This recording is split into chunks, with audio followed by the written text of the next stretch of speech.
Justin Mckinney live here. Yeah, there he is. Hello. Can everyone hear me? Good afternoon, Justin. Hey, good afternoon, everyone. I sound normal, sound okay, everything's good. Are you all set? I'm good to go, yeah. Okay. So Justin's presentation is another interesting presentation. Season on the Brink, the finances of the Union Association, which should be very interesting. Okay, you can take it away when you're ready. Yes, just getting opened up here. Slideshow. Okay, so everyone can see it looks normal as it should. Looks good here. Okay, great to hear. All right, yeah, so I'll get started. Just want to again thank everyone for this wonderful experience. It's my first time attending the Fred. Was hoping to go to Cooperstown last year, but obviously it didn't happen. So excited to be able to do this here. So thank you so much for the opportunity, everyone, and for all your hard work in putting this together. So here it goes.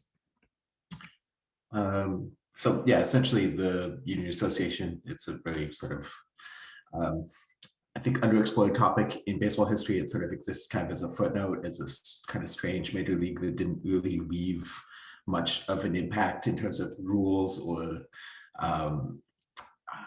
basically like it didn't change baseball, so to speak, or there's no lasting legacy of, teams or people that really, it's just sort of a subject that's been relegated to kind of the dustbin of history, so to speak, and maybe folks in the 19th century baseball community find it interesting, but it's generally kind of underexplored, I feel.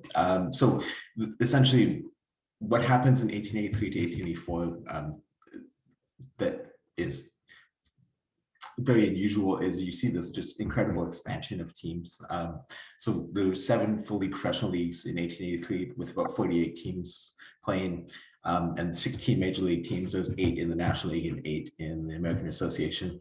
Both leagues had expanded prior to the 1883 season, with teams being added in New York and Philadelphia. Essentially, the Union Association sort of forms in earnest in sort of early September of 1883. And essentially, so as that's getting discussed and sort of picks up steam, it starts looking like it actually might take shape. It's not just some fanciful idea. In response, the American Association expands to 12 teams, sort of to head off some of the markets that the Union Association was looking at, like markets like New York and things like that. And then the Eastern League forms, the Northwestern League also expands from 8 to 12 teams, and then a number of other leagues form across the US and in Canada. So there's 3 kind of key figures in the Union Association who provide kind of the bankroll for a lot of what happens. And everyone knows the story of Henry Lucas. He's kind of the most well-known figure. He ended up becoming league president. He was the millionaire railroad from St. Louis who stocked his team full of star players and kind of won the pennant in a landslide. An underexplored kind of figure in the league is Albert H. Henderson, who was actually kind of there right at the beginning of the formation of the league. Lucas doesn't really get involved until sort of October, but in September, Henderson's kind of the key financier at that point. He is from Baltimore. He's as a Canadian, I'm obligated to mention when someone's from Canada. So Albert H. Henderson is a Canadian. He was from Baltimore, grew up in Baltimore, essentially after emigrating from Canada when he's young.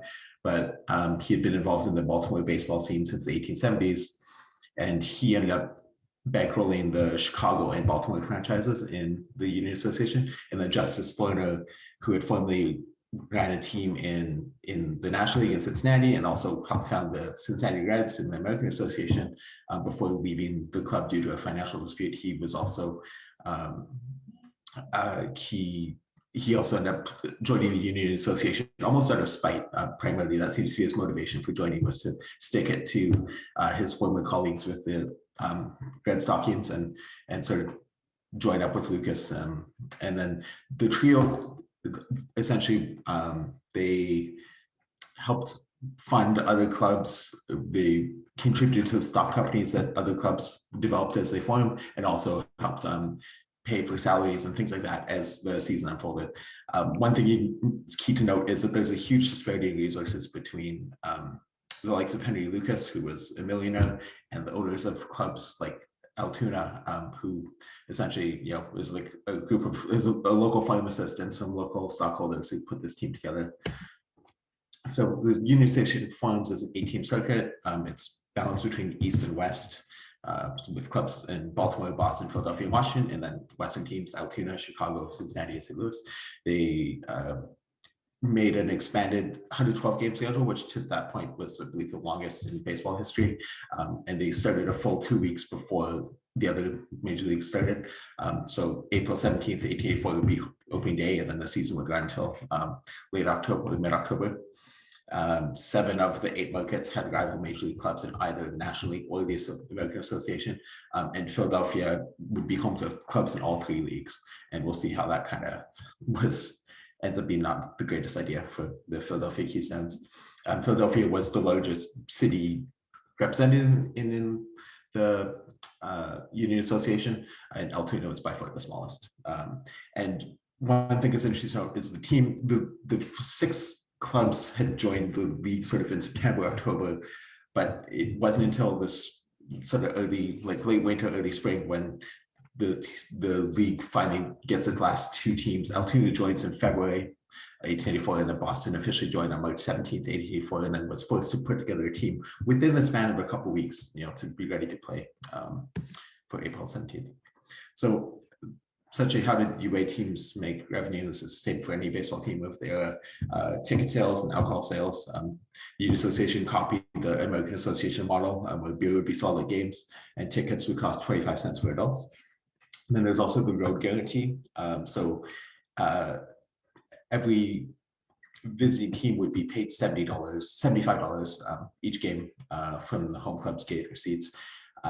This works out to, you need roughly about 300 paid fans at 25 cents a pop to be able to cover the guarantee.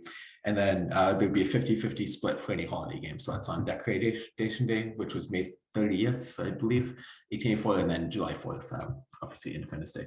And then some teams would also, if they had the facilities like in Boston and St. Louis, notably, they sort of built the grounds as kind of an exhibition grounds where multiple kind of events could take place. Boston had a cycling track around theirs.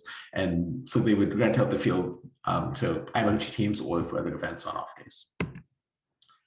Expenses for UA teams, primarily one is salaries, but also ballparks. The road guarantee would actually prove to be quite a sticky point for a lot of teams, as attendance in certain places wasn't so high. The equipment and uniforms, travel expenses, each team paid a league dues of $100. Each team also contributed $125 per month to a pool that would pay for umpire salaries. And then there's also the signing of players. In some cases, players will give an additional bonuses on the top of their salary. So that's additional costs that teams incurred. So there's an interesting kind of account that was given of the Philadelphia sort of Keystones anticipated expenses prior to the season that sort of is very informative for giving us an idea of how much it would cost to run a ball team in the Union Association and sort of what it would look like for a team to have to meet their expenses. And so the Keystones had a pretty modest salary list of about $1,400 to $1,600 per month, along with anticipated expenses of $400 to $600. So that equals roughly about $2,000 a month for expenses. So it's $12,000. And then they'd also have to pay out the guarantee for 56 home games, which equals $4,200. So that's roughly about $16,000 that they would need to cover their full schedule in terms of expenses. And so if you divide that by the 56 home games, that means they need to make roughly $300 to $325 per game in gas receipts to break even. And that would mean sort of 1,300 adult paying fans per game to cover the costs. And so that's sort of the key number to consider when we're thinking about whether a team was profitable or lost money, or to assess sort of the financial health of a team. That's kind of the best way to do so with the information we do have. So yeah, here's sort of the account that was given, sort of documenting all of those kind of details. It's from the supposed insider who had inside information on the Keystones kind of situation. So basic math, you need roughly 1,300 fans to per home game, it would allow a team with estimated $10,000 salary to break even. The higher the salary is, the more fans will need to attend. And so the two main pieces of information we'll look at is sort of the salary list for each team, and then also the attendance, and sort of figure out who might have done well, who might have failed. So I was able to locate attendance figures published for 283 of 428 home games that were played during the season. So that's about 66%.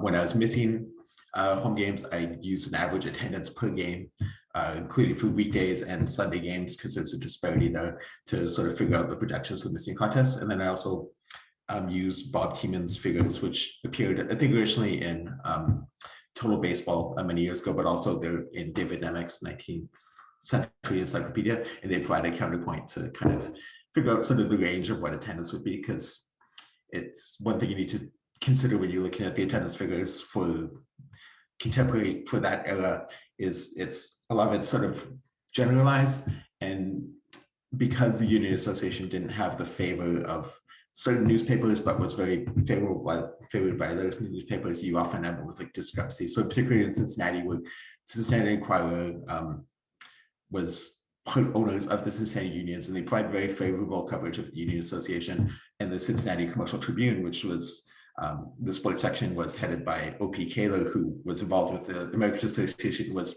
maybe the most vitriolic rival of opponent of the Union Association. The coverage there is very negative, and so they'll often be like, there's 116 people in the stands, and yet they're reporting there was 1,000, and so you kind of just have to take it with a grain of salt, both the positive and the negative figures, just to kind of suss it out. So, and then for the salary methodology, I was able to locate about 54, the salaries for 54 players who appeared in the league. Of the 276, there's roughly 130 players who could be considered regulars in the league. So essentially, if you look at sort of the breakdown of what the salaries, what we can learn from it, the star players, so people like Fred Dunlap, who was kind of the big get for the league, were paid in excess of 2,000 and up to 3,000 or more per year. So that would be about 300 plus per month. Non-stars, washouts, and minor leaguers. A lot of the teams signed players in the Northwestern League in 1883, and the average contracts are usually roughly about 1,000 to 1,200 for the season. So it's about 200 per month. Most regulars kind of fall into the salary range. And then later in the season, as teams kind of fold and players become available, there's sort of, those numbers change a little bit, but it's a rough guideline we can use. And then players on trial, so that's like $10 per game. That's a guesstimate, because we don't actually know how much, like that guy who showed up and played, one game for the Washington Nationals in August 1884. We don't know how much that guy was paid, but can just guesstimate $10 per game, because a rough salary for a month is $150. So say 15 games in a month. That's sort of a guideline.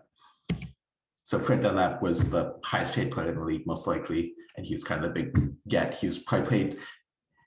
The range is somewhere between $3,000 and $5,000. I think 3,500 is the most kind of commonly cited number given to his salary.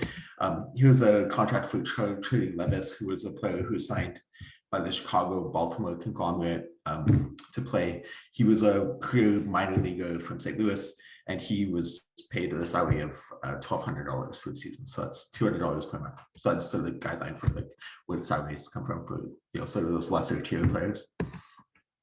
So I'm just going to do a brief sort of rundown of sort of the generalized experience for each team, and like the bit about the ownership, and also kind of like what their attendance figures and sort of their salary list would be. In this case, the name I'm using to represent the owner is like, in some cases, it's very like Henry V. Lucas was the figurehead and like the main person guiding the St. Louis Union franchise. But in other cases, it was more of a stock company, and there's one name that's kind of associated as kind of the president, but it was actually a group of quite a few people who were kind of involved with the day-to-day affairs. So Lucas's club was the best club in the league. They won the pennant by 1 million games or so. They played 55 home games. Attendance ranges from 116,000 to 180,000 as the high note. So it's 2,100 to 3,200 fans per game. They had the highest salary in the league, so they were paying 3,500 per month. That works out to about 21,000 on the season. And Fred Dunlap was the highest paid player, anywhere from $3,000 to $5,000. Charlie Sweeney signed mid-season when he jumped the Providence Grays, and he was probably making similar salary per month, like in the $300, $400 per month. He was making at least. So I'll go next. So Wade Hendrickson, who's was heading up both Baltimore and Chicago, like from a financial perspective. He is also rumored to have the support of a brewing conglomerate, but I wasn't able to substantiate who it would have been. So Baltimore played 50 home games. They actually did pretty well attendance-wise. The low estimate is 45,900, so that's not great. But the high estimate's like closer to 2,000 fans per game. And they had a pretty modest salary because they stocked their team primarily with Northwestern League players in that $1,200 range. So we can guesstimate sort of roughly about $1,600 per month, $10,000 for the season. And their highest paid player was Ned Cuthbert, who was signed in May to become the captain and center fielder, even though he's a 39-year-old, because analytics didn't exist at that point in time. And he was making about $250 per month prorated. And then Henderson also headed up the Chicago franchise. He sold part of the franchise to Pittsburgh, and they moved to Pittsburgh briefly, and then they ended up sort of folding back into Baltimore in September. But yeah, they were a pretty disappointing team. They had a relatively poor record, sort of under 500. They played 36 home games in Chicago and 5 in Pittsburgh. Estimated attendance is about 28,000 for the games. High would be 41,000, so it's 700 to 1,000. In both cases, those are well below the 1,300 average to make a profit with a modest salary. But the Pittsburgh games are notable because they actually do quite well. They put 5 games in Pittsburgh, drew 2,100 fans per game, but that wasn't enough at that point to kind of save the financial situation for the club. So he ended up folding back into Baltimore in September. And then, yeah, the estimated salary is roughly about $1,600 per month, similar to Chicago again, because they're stocked with Western League players primarily. And then Hugh Daly, Hugh One-Armed Daly, the famed one-armed pitcher, one-handed pitcher, so to speak, he made about $3,000 per season. He was the big kind of recruit for Chicago. Justice Thorner, don't have an image of him. I'd really like to find an image of him. So if anyone has any leads, please send them my way. Cincinnati was one of the strongest teams in the league, and they were really aided in August when they signed Jim McCulloch and Jack Glasscock and Fatty Grody from Cleveland, and they ended up finishing in second place in the league, but still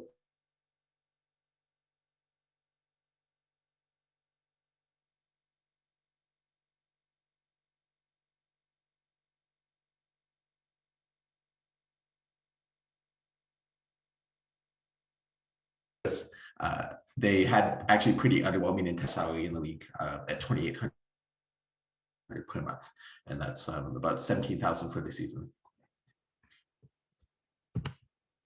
Okay, and then next up, Tom Pratt. He was a famed player in the 1860s for the Brooklyn Atlantics, and he later went into the paint business and became quite wealthy there. He founded the Philadelphia Keystones. And they had a dreadful experience in the league. They were the second team to fold. They didn't complete their schedule. They played 35 games at home. They could not compete with the Philadelphia Athletics, who were coming off a pennant victory, and they also couldn't compete with the Philadelphia Phillies, who had drastically improved from a really dreadful inaugural season in 1883. And so they end up drawing, anywhere between about 500 to 900 fans per game. They also had a sort of modest salary list, $1,600 per month. Their highest paid player was Sam Buck Weaver, who was signed for $1,500, low to $2,400. I saw both figures. I'm not sure which one the correct one is. I'm guessing it's probably on the higher end, just because that was how much the kind of major league players were being signed for. It was in the 2,000 plus range. Henry B. Bennett was one of the key figures in Washington, managing the Washington club, along with Mike Scanlon, who kind of was in charge of picking the players. Washington had a pretty dismal record, but somehow ended up playing 65 home games. I'm not sure why that ended up being the case, because every other team was slated for 56. And the attendance figures are very interesting because Bob Keenan's number is 56,000, which is quite low, which puts them in the 800, 900 range.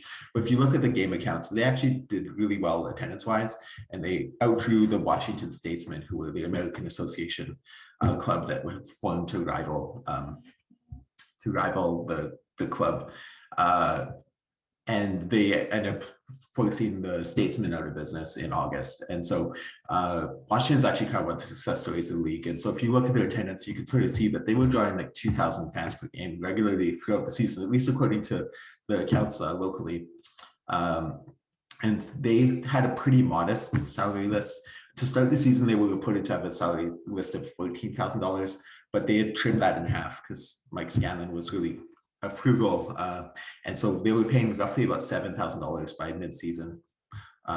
So it's not. I don't have any salary figures for any players on the club, but it's most likely Henry Moore, the famed Henry Moore, who hit 336 as in his only major league season, depending on how you feel about the Union Association as major league, and then team captain Phil Baker, who was a well-respected player. Who had some major league experience. I'm guessing they were probably making in the $200 per month range.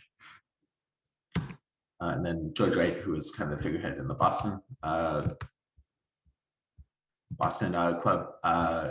He was part of the stock company that formed the club, and his name was attached because in 1840 still one of the most respected figures in all of baseball. And he handed over the reins to Tim Murnane in terms of developing the club and finding players and things like that. And they played 57 home games, which again is one more than the expected amount. They had a pretty solid record, especially considering they formed in the span of a couple weeks in late March. But they did not draw well at all. They had a lot of trouble competing against the Boston Red Stockings, who were in the middle of a pennant race. And despite relatively positive kind of like media coverage in the local Boston papers, they just couldn't find an audience, couldn't find fans. And so they were drawing between 500 to 800 fans per game. And their salaries is roughly about 1,800 per month. So it's about 13,000 for the season. Tommy Bond was signed for $1,300 for the season. He had been released in July for a couple different reasons, mostly because his arm was dead, but also there's some issues with how he related to everyone on the team. Dupe Shaw was the big get from the Detroit Wolverines, and he's likely signed for probably $300 or $400 per month, which was kind of the going rate for like an ace pitcher at the time. And then finally, Altoona, W.W. Ritz was a local pharmacist. He formed the club with us as a stock company. They are kind of the infamous example of the failings of the Union Association. The club went 6-19. They folded on May 31st, so just after 6 weeks. They only played 18 home games, but they actually didn't draw too bad, relatively speaking. But still only 600 to 900 fans. They likely had the lowest salary in the league, although I don't have confirmation on that because they only had one player with major league experience on the roster. And when the team had formed, they had actually formed as a minor league club in the Interstate Association. And so it seems very likely they weren't paying players very much at all. So roughly on an 11-man roster, we can assume they're probably playing players like around $100 per month, but that's against a net as well. But still not enough to last more than 6 weeks. And then they were replaced in early June after they folded by the Kansas City franchise. And Kansas City ended up also being a terrible club, going 16, 63, and 3. But they played 36 home games, but they were a success story in the sense that they drew very well in Kansas City. Kansas City was a growing metropolis, so to speak. They had 100,000 people, and they were frequently commented as being like one of the possible potential burgeoning markets for baseball. The main obstacle was obviously the distance from St. Louis, and like they're so far west that train travel is often very difficult. But they drew very well on a daily basis. They also played Sunday games, and so their Sunday games typically drew 3,000 to 4,000, and then weekdays they were drawing 1,000 to 1,200. So they did very well, and they also had quite low salary. Generally because they were filled mostly with like amateurs and minor league players, and then When Ted Sullivan took over, he was very ruthless about just trying to churn through players, trying to find anyone who could, with a pulse, who could play baseball remotely well. Kid Baldwin was kind of the highest paid player. He was the top prospect as a catcher who had been quoted by a number of teams. And when the Northwestern League folded, the Quincy club folded, he was scooped up by Sullivan at $350 per month, which is quite high for a 20-year-old catcher. But considering the importance of what a catcher meant to a club at the time, it was kind of like that was sort of seen as a worthwhile investment. Next, Wilmington, they replaced the Keystones, who folded in August. John T. West formed the club with a stock company, and they were first place in the Eastern League, joined the Union Association. The two best players, Oyster Burns and Dan Casey, were poached. Dennis Casey and Oyster Burns were poached by Baltimore Orioles of the American Association after 2 games, so they just had a real miserable experience, went 2-16. They joined the league with the promise that Henry Lucas would help cover some of the losses and support them when they went on a Western road trip. But they played 7 home games, averaged about 500 fans per game, and they paid out salaries about $1,400 for the 1 month they were in the league. The only Nolan was the highest paid player at $325 a month. He had actually received a pay raise to rejoin the club after they had left the Eastern League because he sort of held out, and then received a $150 a month raise to join the club. And then Milwaukee replaced Wilmington when Wilmington folded. They replaced Chicago, Pittsburgh. My apologies. And they were one of the top teams in the Northwestern League, and they end up joining on the promise that they'd play all their games at home. So they completed the remaining schedule of Chicago Pittsburgh franchise. They played 12 home games. The low estimates 800, but other estimates have them close to 2,400. So it's Tom Loftus in some of his accounts reported the team made about $3,000 for the month and was very profitable. They actually had a surprisingly high salary considering they were a Northwestern League club, but they had 3 sort of top flight pitchers on the roster in Ed Cushman, Henry Porter, and Lady Baldwin. And Henry Porter was making about $900 a month, like after signing, in July. So he would have been one of the highest paid players in all of baseball at that point in time. But pitchers kind of commanded those kind of salaries because of just their importance to the team.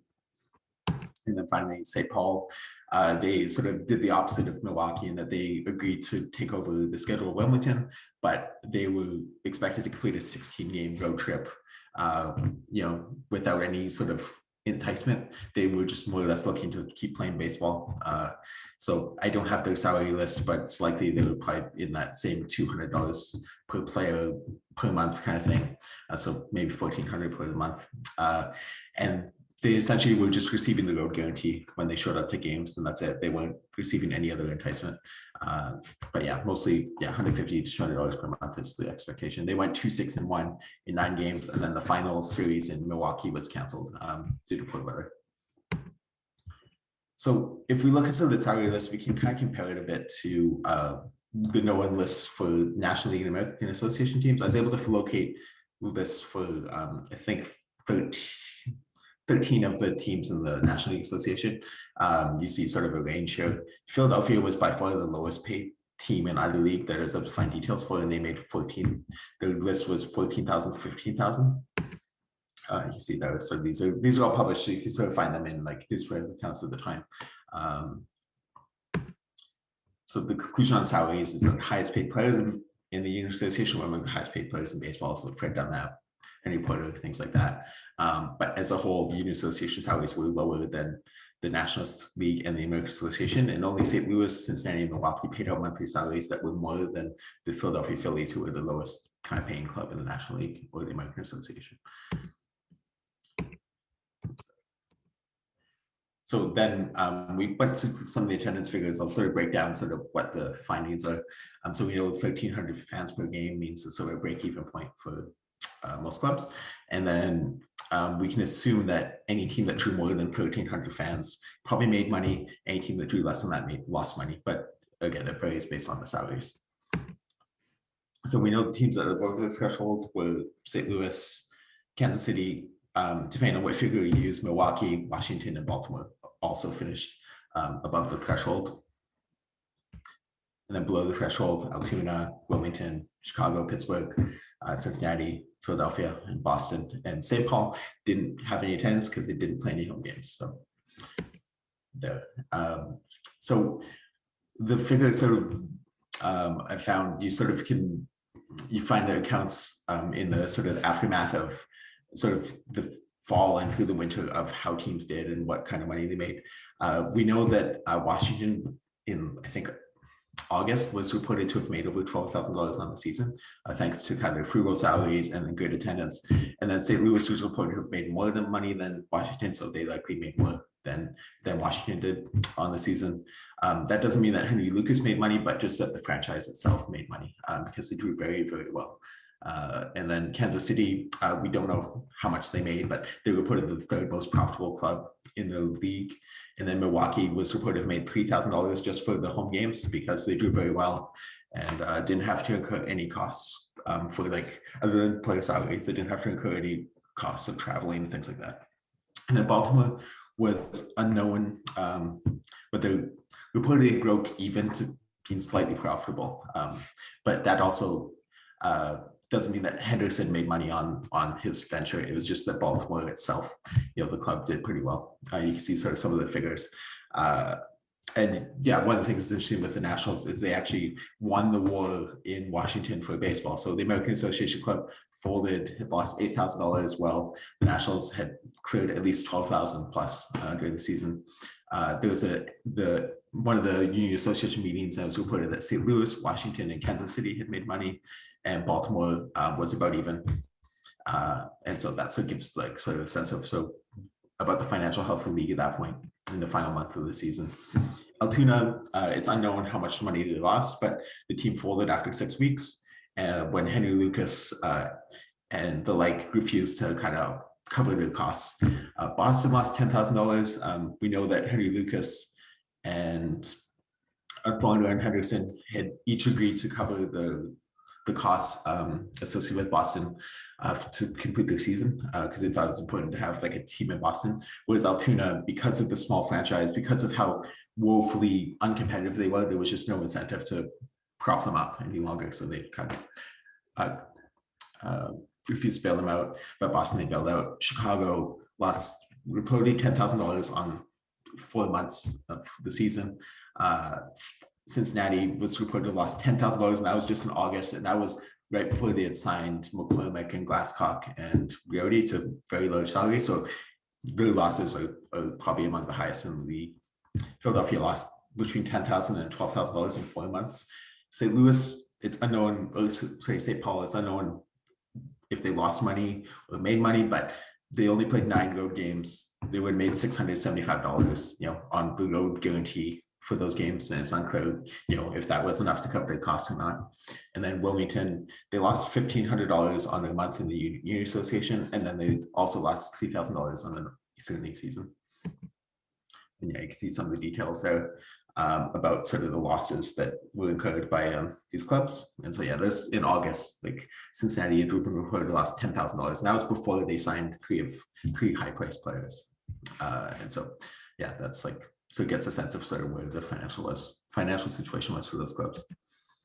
And then some more details. Chicago lost money, but even in Pittsburgh, they made some money, but they wasn't enough to cover the loss. And then this final little blurb here is like from an interview with Henry Lucas in 1886, sort of right as he's exiting baseball, he had kind of given up ownership of the St. Louis Maroons.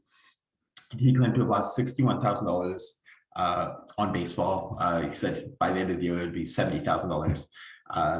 And this is sort of gets at sort of Lucas's investment in the Union Association as well. There's other sources that say he claimed to have lost $40,000 on the Union Association season. So even though St. Louis was profitable, his venture wasn't, his investment wasn't. He spent a ton of money trying to prop up other teams, get things going and keep things moving, but it just didn't work out. All right, just 1 minute left, Justin. Okay, sure. I'll rush through these then. So key success, interested fan base. engaged ownership. Sunday contests were also really helpful. A recipe for failure, low fan interest, the market's too competitive or too small to sustain attendance, high salaries, and poor and ill-prepared owners. Conclusion, league was a failure financially, we all know that. But 5 of the 12 league's 12 franchises reportedly turned a profit. There was fully planned for a Western 1885 iteration of the league, but Henry Lucas kind of sold the league up the river. But nonetheless, 6 UA clubs would resume play in other leagues. St. Louis joined the National League, Washington joined the Eastern League, Kansas City and Milwaukee were in the Western League. Wilmington reformed and joined the Eastern League as a new franchise, and Boston Unions reformed and joined the Eastern New England League, but moved quickly to Newburyport, Massachusetts. And then interesting to note that Washington and Kansas City both joined the National League in 1886 under the same ownership and sort of the same structure as the Union Association Federation. So it's sort of a continuation there as well. And so, yeah, that's sort of the conclusion to my presentation. So thank you so much for your time. Appreciate it. Wow, you really had to dig in there. And not an easy task because, as one of our observers pointed out, there's probably a lot of speculation in those figures. You know, oh, definitely. Yeah, no doubt about it. Very, very interesting, though, because it really does pull back the curtain on the UA in terms of the finances involved. I do have a couple of quick questions I'll ask you that came in. Sure. Jerry Casway asks, did Lucas depend on Ted Sullivan for any organizational stability? Yeah, so I think Ted Sullivan filled 2 roles there in that Lucas was actually fairly involved in baseball. He had formed his own amateur club in 1883. And so it wasn't like he was a total novice of it, but Ted Sullivan had the expertise and the connections.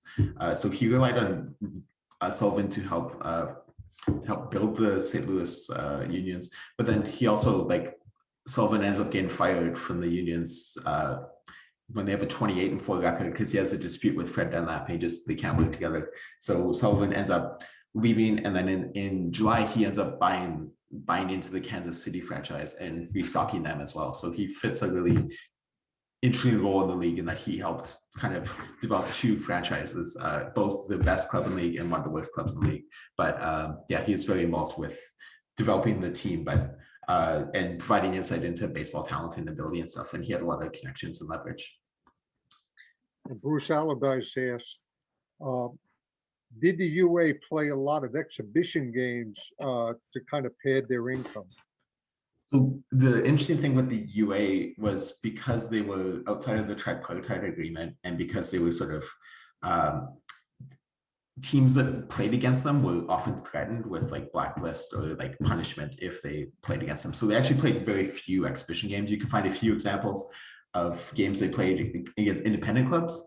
And then after the season, both St. Louis and Cincinnati played exhibition games with the Louisville Colonels. And it's pretty interesting to see that both St. Louis and Cincinnati were able to win games against Louisville, and Louisville had finished in 2nd place in the American Association, and sort of gets into some of that about whether those teams were actually good or not. But by the end of the season, I think St. Louis and Cincinnati anyway were sort of on par with, some of they would have been okay major league clubs in the American Association or National League.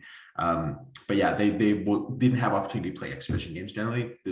You find occasional ones against very low level independent teams and things like that. Okay, one final question we got time for. Ian Braun asked, did any of the players not get paid? Is there any evidence of players, being stiffed at the end? So the Keystones, there was a bit of a hubbub sort of when they folded, in that a bunch of the players would do back salary, but Tom Pratt, he supposedly made good on his end. And then an interesting little bit I found was in Baltimore. Baltimore was on their final road trip and they're out west, and Howard Henderson, who up to that point had been kind of fairly faithful and seemed like a reasonable guy, he apparently just cut bait and just let the players just left them and let them figure out how to get home on themselves and stop paying their salaries for the final final road stand. And so he abandoned the team sort of in mid-October, and so they had to kind of make their way home and stuff like that. And so that was one example. it seems likely that like Altoona probably wasn't paying the salaries by the end, or there was for the final game, a couple players sat out the game because they wanted their back salary and they weren't getting their salary paid. So they found some replacement players to complete the game. So yeah, there's cases like that, but there wasn't anything where players, any team that sort of finished the schedule generally paid their players okay. Like that, from the experiences I've found, I haven't found any documentation on the contrary, other than like a couple of bits, things like that. Okay, Justin, I want to thank you so much for this, My because I pleasure. know it's a ton of work, and I know you had to be the last man on the lineup today. I just got to check back and see how we did with Larry Phillips, but okay, thank you again. Appreciate it. And if I'm not sure if I'm able to, but I'd like to, is possible, save the chat for this just because it's interesting to hear the feedback and stuff. And I'm not sure I'm able to on my end. So if someone has access to do that, please Okay. do so and send it my way. I'd love to read in more detail. But thank you so much for everything. I appreciate it.